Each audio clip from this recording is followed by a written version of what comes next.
तक्षशिला के छात्रावास में चंद्रगुप्त ने जब अपने कक्ष का द्वार खोला और भीतर प्रवेश किया तो सामने राजकुमार पप्पत को बैठा देख वो चौंक गया। पप्पत की आंखों से अंगारे बरस रहे थे। चंद्रगुप्त को वहां देख पप्पत कर्कश स्वर में बोला, आओ सम्राट चंद्रगुप्त, आओ। बहुत देर से मैं तुम्हारी प्रतीक्षा कर रहा हूं। आज हम ये फैसला करके रहेंगे कि हम दोनों में सम्राट बनने के लिए कौन ज्यादा योग्य है। चंद्रगुप्त हैरानी से पप्पत को देख रहा था, जिसके नथुने क्रोध के कारण फूल रहे थे। उसे देखकर ऐसा लग रहा था मानो कोई भूखा भेड़िया बड़ी देर से अपने शिकार की प्रतीक्षा कर रहा हो।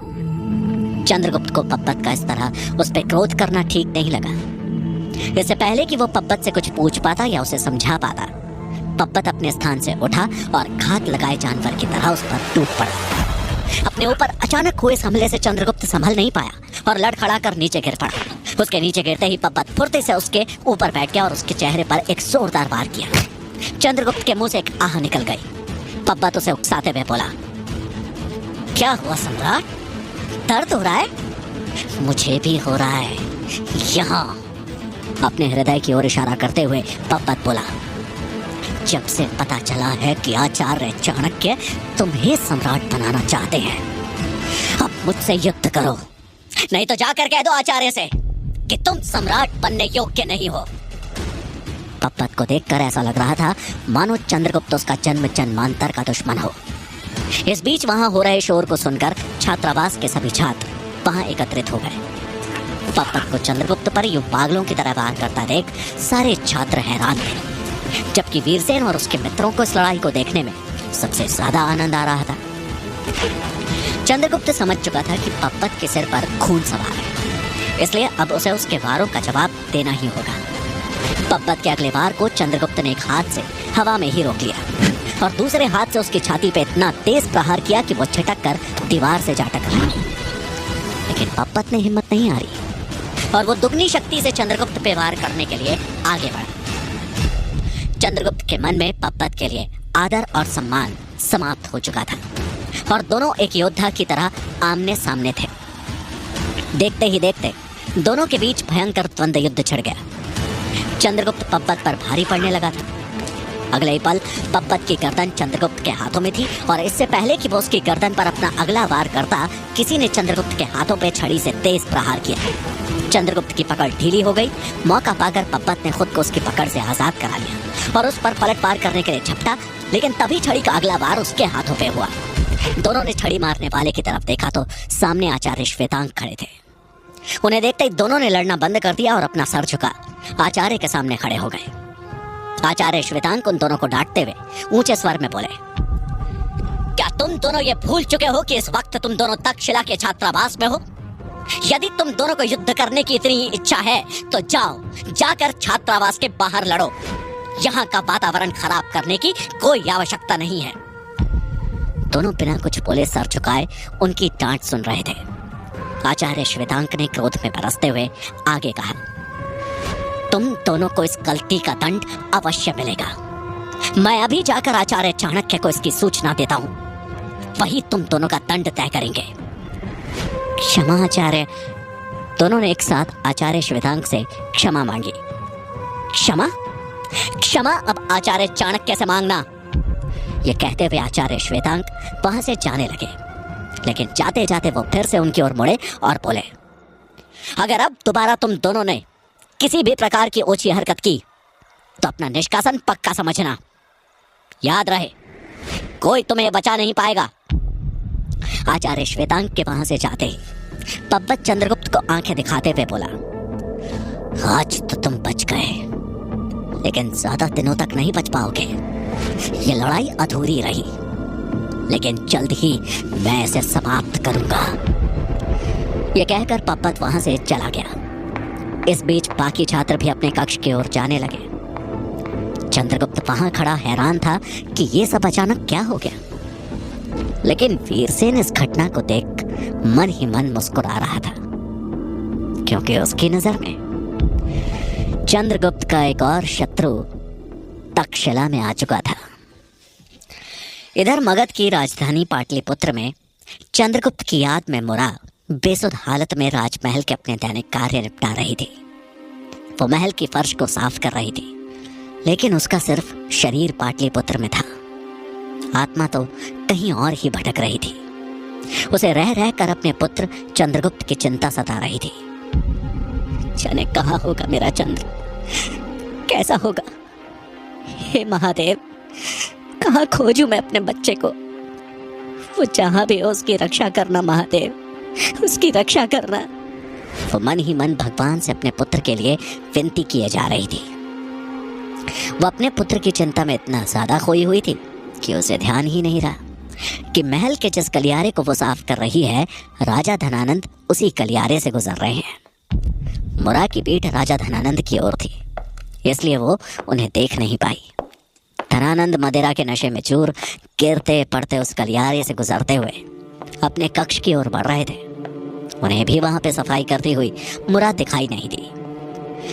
धनानंद जब मुरा के बिल्कुल समीप आ पहुंचे, तभी मुरा काम खत्म करके अपनी जगह से अचानक उठी और उसकी टक्कर राजा धनानंद से हो गई। धनानंद लगभग गिरते गिरते बचे। महाराज धनानंद को सामने देख मुरा घबरा गई। डर के मारे उसका शरीर कांपने लगा। उसने तुरंत अपना चेहरा ढक लिया और क्षमा मांगते हुए बोली, महाराज मुझे क्षमा कर दीजिए, मुझसे बहुत बड़ी भूल हो गई जो मैंने आपको देखा नहीं। धनानंद की आंखें गुस्से से लाल हो गई और वो क्रोध में बरसते हुए बोले, ये औरत, तुझे इतना भी दिखाई नहीं देता कि कौन यहाँ से गुजर रहा है? मुझसे टकराने की हिम्मत भी कैसी हुई तेरी? मुरा का पूरा शरीर डर से कांप रहा था। वो एक बार फिर क्षमा मांगते हुए कांपते स्वर में बोली, मुझे क्षमा कर दीजिए महाराज, क्षमा कर दीजिए। तभी धनानंद की नजर एक सुंदर नर्तकी पर पड़ी जो उनके कक्ष के द्वार पे खड़ी जैसे उनका ही इंतजार कर रही थी। नशे में चूर धनानंद मुरा को एक जोर का धक्का मारते हुए हल्की मुस्कुराहट के साथ उस नर्तकी की तरफ बढ़ गए। धक्का लगने से मुरा जमीन पर गिर गई, लेकिन धनानंद के क्रोध से बच उसने राहत की सांस ली। उसकी आंखों से आंसू निकल आए। दीवार के सहारे बैठकर वो मन ही मन बोली, पुत्र चंद्रगुप्त, तुम कहाँ हो? बस एक बार तुम मुझे मिल जाओ, फिर हम दोनों इस मगध साम्राज्य से कहीं दूर चले जाएंगे। पुत्र वियोग की पीड़ा मुरा के लिए दिन प्रतिदिन असहनीय बनती जा रही थी। जहां मुरा अपने पुत्र से मिलने के लिए व्याकुल थी, वहीं चंद्रगुप्त की सच्चाई जानने के लिए मालकेतु भी बहुत व्याकुल हो रहा था।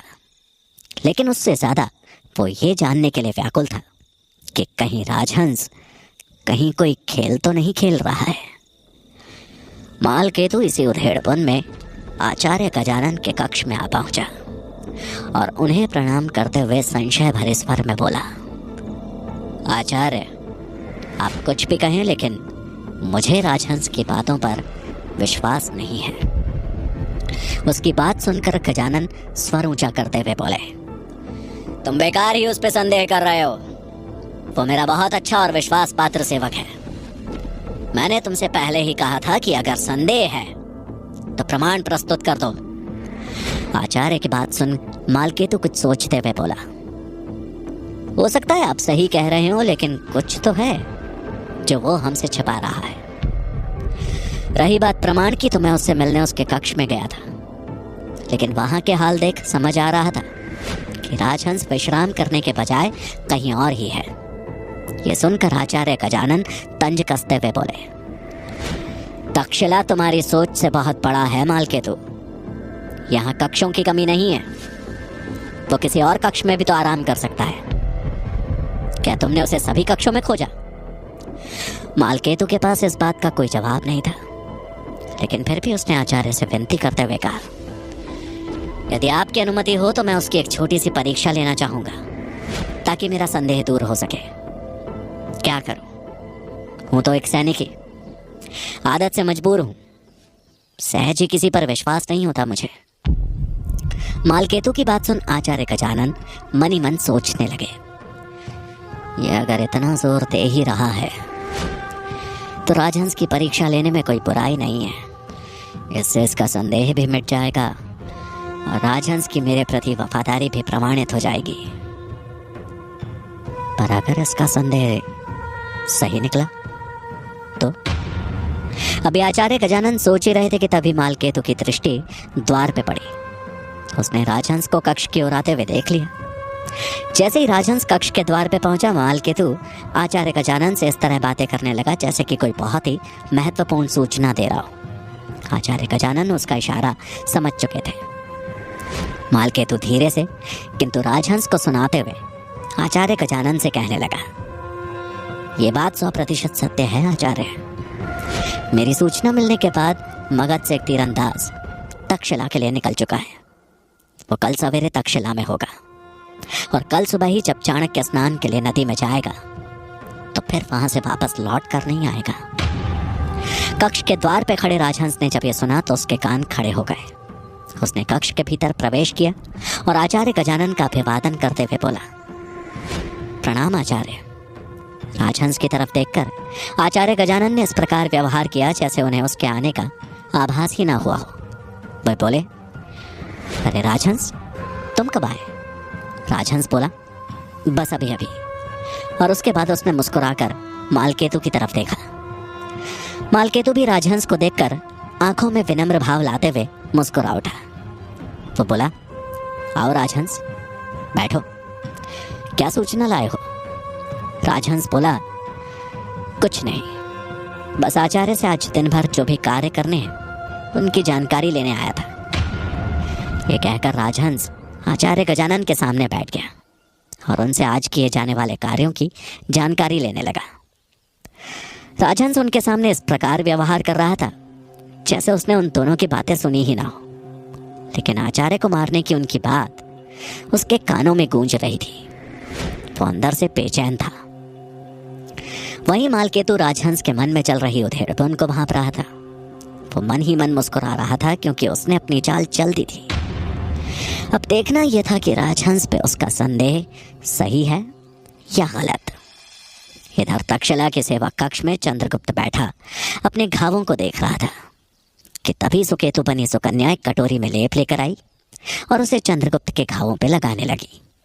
घावों पर लेप लगते ही चंद्रगुप्त दर्द से करहा उठा।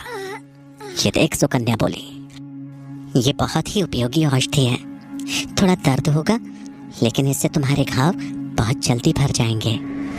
सुकन्या की बात सुन चंद्रगुप्त मायूस सा बोला, ये घाव आज नहीं तो कल भर ही जाएंगे, लेकिन उन घावों का क्या जो मेरे हृदय पर हुए हैं? चंद्रगुप्त के मुंह से ऐसी अजीबोगरीब बात सुनकर सुकन्या थोड़ी हैरान थी और उससे बोली, हृदय पे घाव?